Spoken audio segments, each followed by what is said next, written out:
why does it matter here in Montecito and Santa Barbara? So this is a little line drawing of how all of our electricity comes into this region. We are in what's called the Goleta load pocket, and that is this purple line there, and it's up there. It shows at the top there, the Goleta. It's named after the Goleta substation, and the 70-mile stretch of this coastline from Point Conception down to Lake Casitas is all powered by one high voltage transmission line that comes up from the south. And this makes us particularly vulnerable here in the Central Coast in Santa Barbara. Just like we have one road going down to LA that gets closed when the mud slides happen, we have one power line, and it's up in the hills, in the backside of the foothills there, and it's very vulnerable to fire. This was 2016, there was multiple lines up there threatened. Last year's Thomas fire was right there along where the high voltage transmission line is. We had multiple outages during that period of time. And right now, there's a raging fire, and it's right in this area. So here in Santa Barbara, this is an image of this whole area, the red up there, which is where our transmission lines go, is in sort of this red, this high danger zone, tier 3 extreme danger. And because of the liability and other reasons, the utility is now going to be planning to shut down the power during red flag days. And that could be high winds, that could be just any condition that's not going to be, they're afraid there may be a fire started by the transmission lines. And because of the way that it's designed and the age and just all of the flammable areas, it's really dangerous. And in fact, a lot of these fires were directly caused by things that started out there with the power lines. So that means that we are really vulnerable for having power outages more often and for longer periods. And so the question for all of us is, what are we going to do when the grid power is going out more frequently? And what are we as a community going to do when it's out for longer periods of time? And so that's the question, and we're wondering if there's a better way, and we really do think there is. And that is the community-based microgrid. And that's why we're really supporting this. And the Academy has actually been arguing for this for about the last 5 or 6 years. The Clean Coalition, who we've partnered with to bring this to our local area, has been dedicated to this for even longer. And so let me introduce Craig Lewis. He's the Executive Director of the Clean Coalition, and he'll tell you more about what we're doing tonight. Thank you, Kristy. It's a real pleasure to be here. I am a Santa Barbara homegrown boy, I guess I'd say. And I graduated from San Marcos High School in 1981. That was before the advent of academies at the high school level. But if there was an academy at San Marcos back in 1981, it should have been the Fire Chief Academy, because the fire chief for Montecito Fire District is a graduate of San Marcos High School, class of 81. So is the fire chief for Ventura County Fire Department, also class of 81.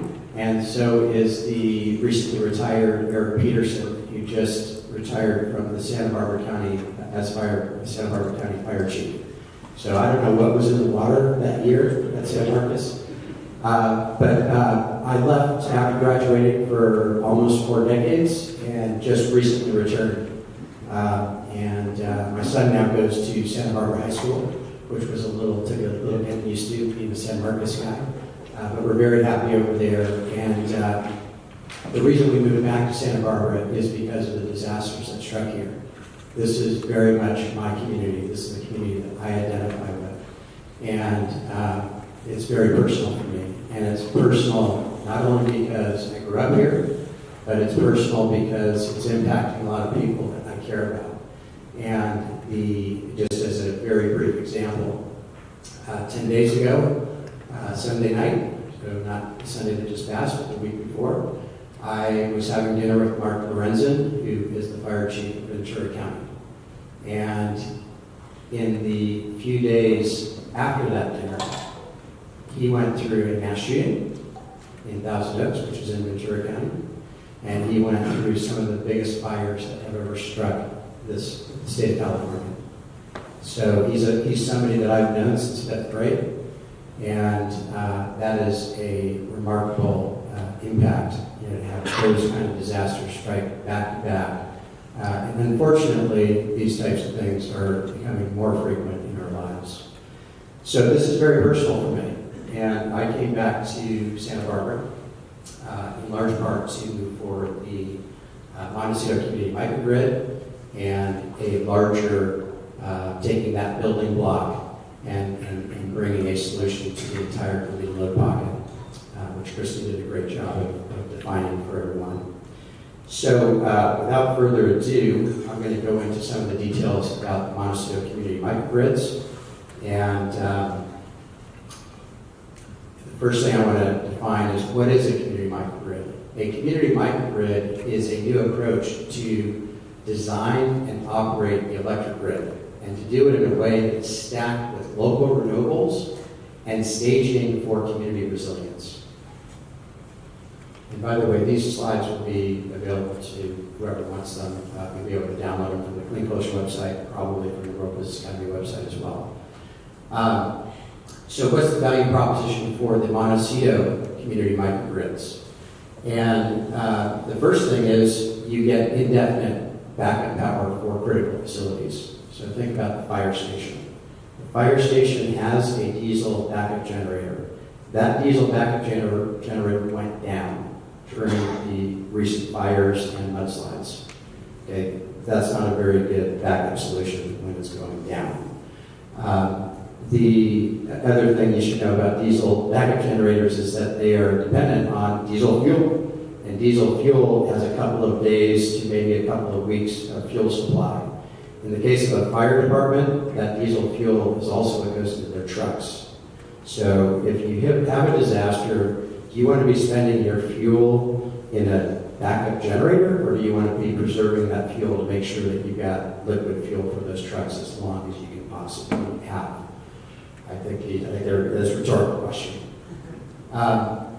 The microgrids shore up existing backup facilities, so even if you have a diesel backup generator, you want that to be the backup solution. You don't want to be relying on it. You'd much rather be using indefinite power supply that you get from renewable energy sources. So it doesn't mean you need to take the diesel generator out if you already have it, but if you do have it, then it's the backup to the preferred backup, which is the renewable energy backup system. Community microgrids provide a template for renewables-driven community resilience. So as has been noted multiple times here, what we're doing in Montecito is fully intended to be a building block, and a building block that will expand throughout Montecito and will then expand throughout the completed load pocket and, of course, be replicated outside and beyond.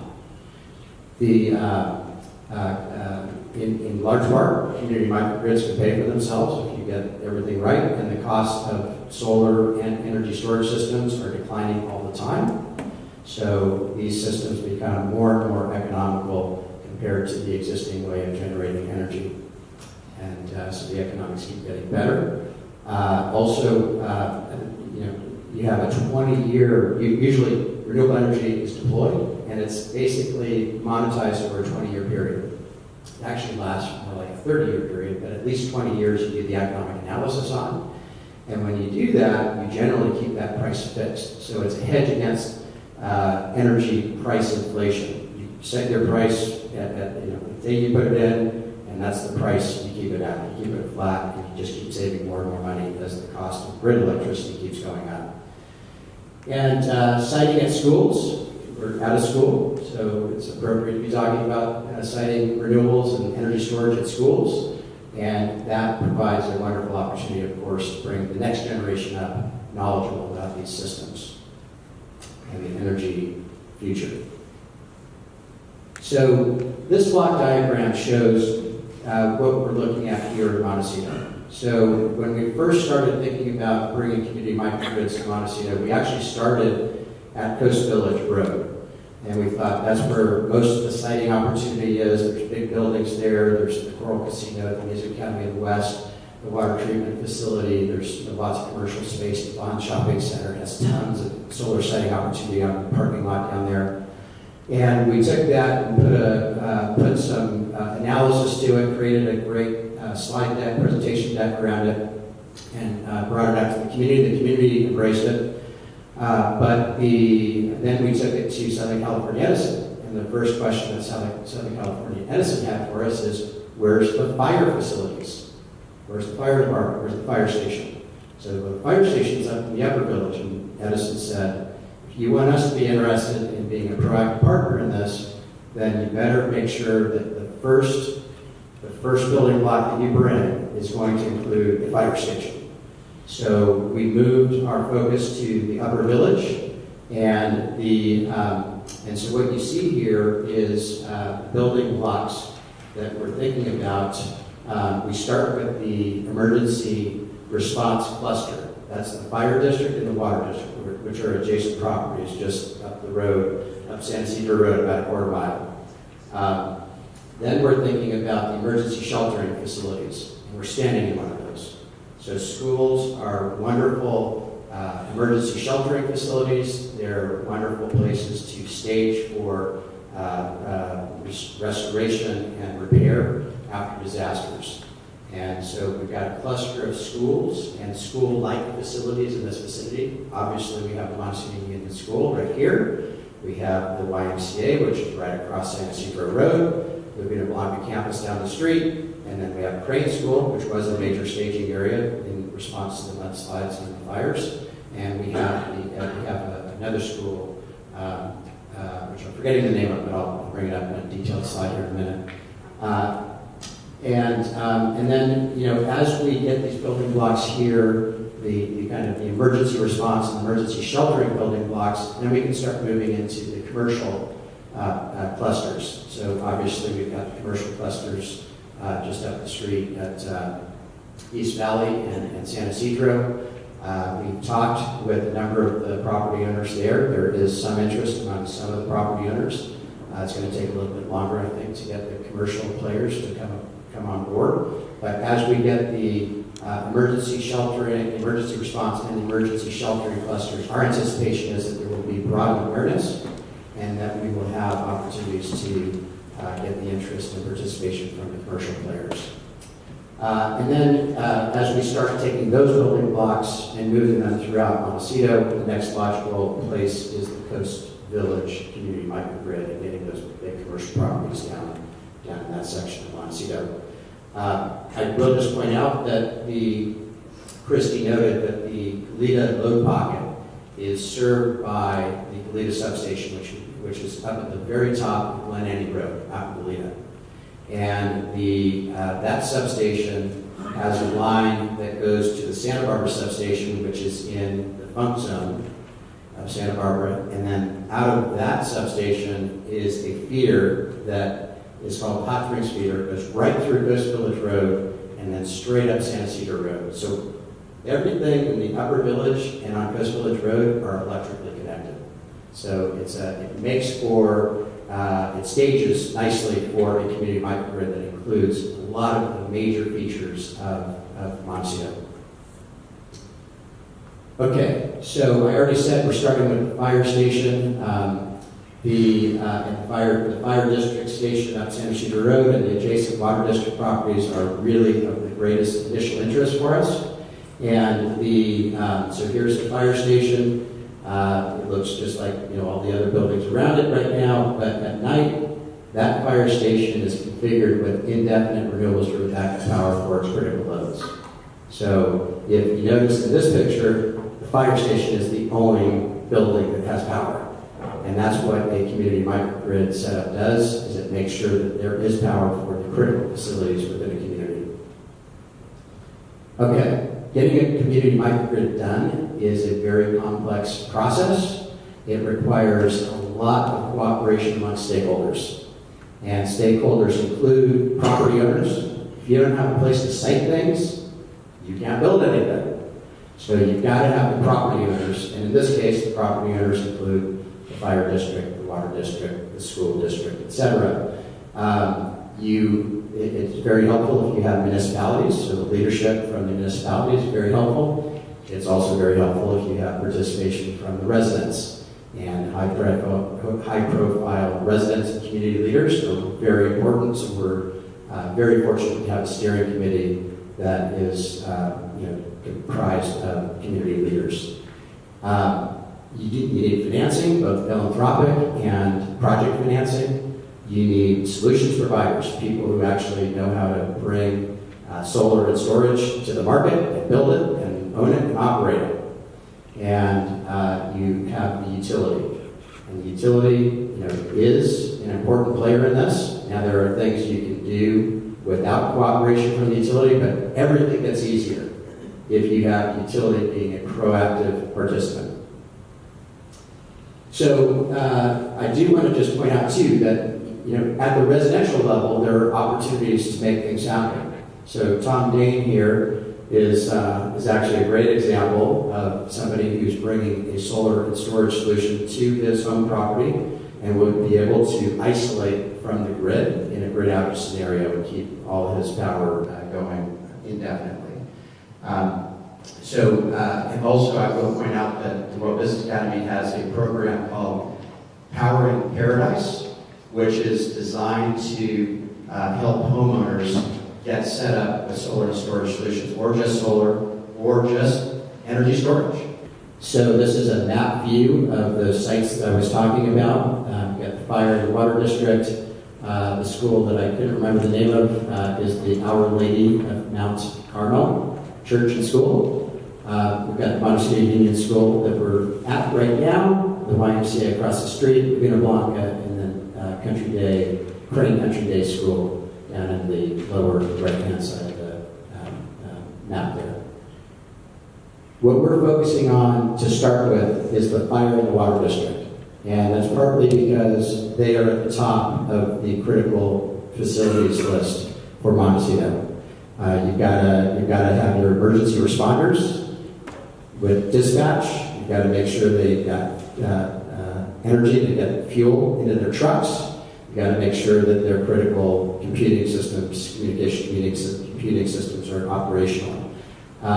The water district has dispatch as well, and they also have pumps that are absolutely required. When there is a fire, the pumps that are sited at the water district headquarters are jamming 24/7.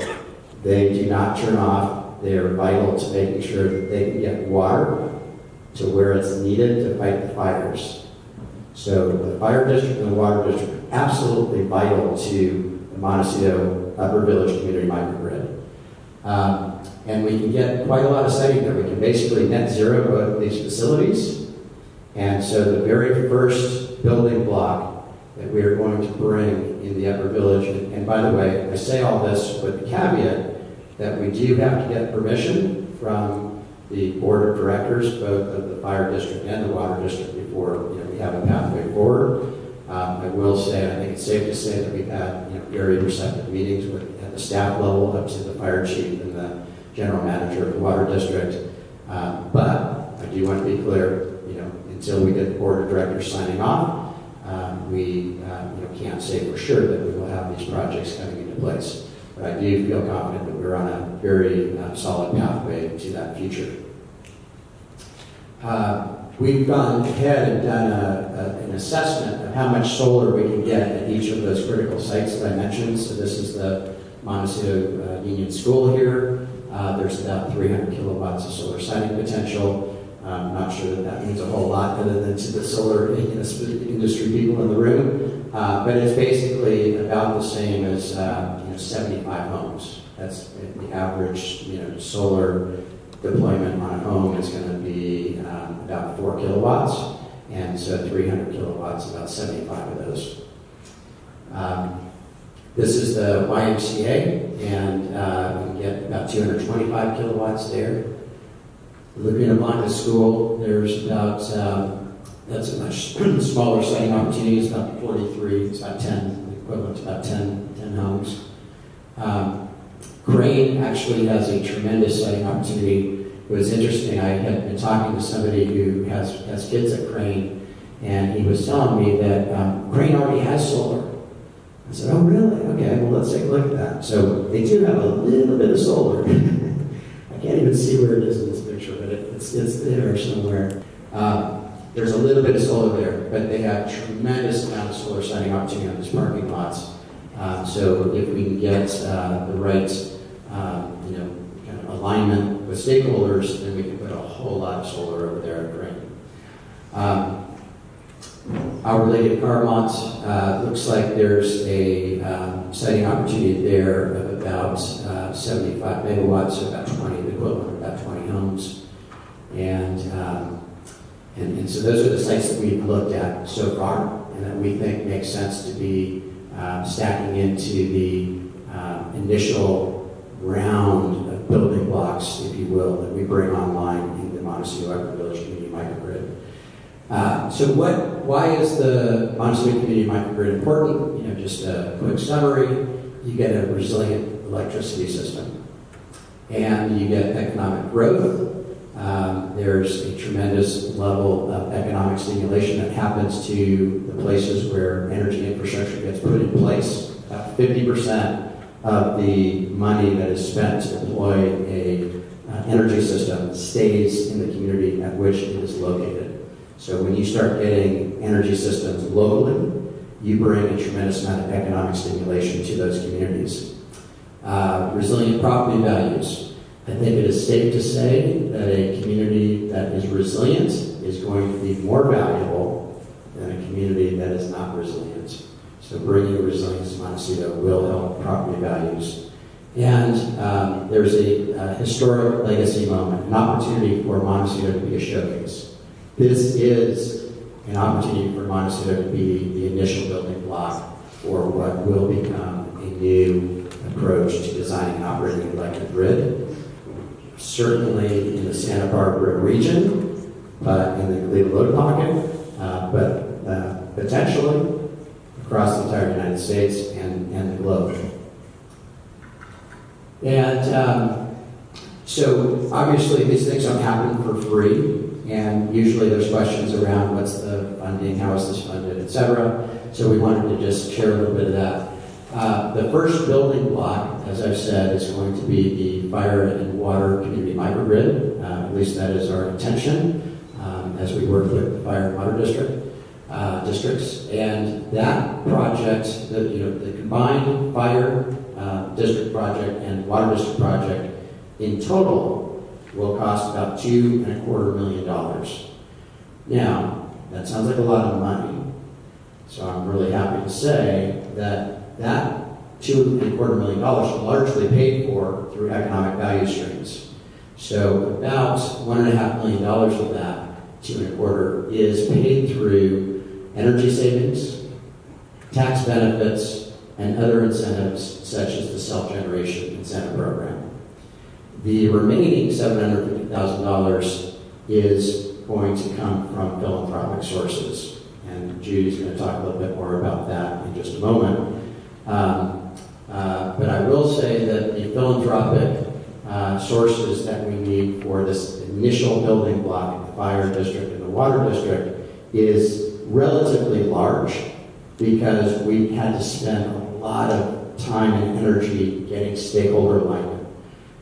As an example, I've had close to 24 meetings with Southern California Edison, from the CEO down to manager level folks and pretty much everybody in between who is relevant to the Montecito Community Microgrids. The broader Upper Village Community Microgrid is going to cost about $7.5 million to get all of those properties that I mentioned, plus some additional that will come along as we move forward. And our anticipation is that about 75% of that will pay for itself through economic value streams, and then the remaining 25% would be paid for by grants and other philanthropic funding. So I'm going to now hand off to Judy. Thank you, Craig. Thank you, Craig, and thank you, Kristy, and thank you all for being here again. want to go into a little bit more detail about the funding needs and hoping that you all understand how imperative this is for the survival of this community and for hopefully broadening an understanding of what our new electrical grid needs to look like and where we're going to get it. The $100,000, first of all, can we go back? Thank you. So as you can see, $750,000 is at the top of the little thermometer. At the bottom, we have a match grant. The Kind World Foundation was kind enough to offer a grant for the Upper Village Community Microgrid of $150,000 to be matched. And to date, we have matched $20,000 of that, which means that we now have $40,000 collected, and we are waiting to finish that by getting the rest of the money for the $150. So obviously we need another $130 to match the $150. Let me just explain that $100,000 of that money is the stakeholders. And I think that what was said really brilliantly was that we need to get property owners to be involved. That takes a lot of time and energy. All I can say is that when I started this project in April, I swear to you, I thought that by maybe September, we would have all this money in hand. I really did. I thought this was going to be the biggest wow of the community. And it's not as easy as I thought it was, and yet the people who have really responded to it have responded in great, strong words of support and also of need. But if you look at the utilities and the 24 meetings that Craig has had and the municipalities, it sounds really difficult because you're dealing with state and county. You have to have those meetings and people have to align. The residents and the solution providers, as well as the people who will finance it. All of that is philanthropic money. So we are hoping to raise that this evening, and once we raise that money, the staging part of this project is the other $450,000 for the Upper Village. That is the solar panels, the structures, the design, the storage, the batteries, all the physical has to be paid for. And then people come in and finance the big money, which is the, how many millions? Go back. Oh, there you go. So $2.25 million to do that. As Craig explained earlier, this is not a lot of money for what we're doing. This is not for a year, for 5 years. This is 20 to 30 years worth of electrical infrastructure. My concern about all of this infrastructure is that it is so old that if we try and rebuild something that's already decrepit and dying, we're going to keep doing the same thing over and over again. And I think that's called insanity. So we are hoping that we come out of this with a sane, focused future. So what I'm asking tonight is, for those of you who feel that this is important for your future, that you can, one, support this financially, two, support this in another way, which is to bring your friends, family, and others to this conversation. That's really important. And I'd really like to open it right now to anyone who feels called to making some donation towards this so that we can start the ball rolling, and then I'm going to actually open to questions. But is there anyone in this room that what we have just said really matters enough to say I'm willing to make a donation of any kind that could actually make this move forward quicker? Because we need to do this now. And my hope is that we can do this, find this funding by the end of this year. And I think that Craig stated that if we had the funding that we needed for this part, that by this time next year, we could get that Upper Village area, just the fire, possibly the water, but definitely the fire, done. Which means that before the next fire season, we would actually have that renewable energy up.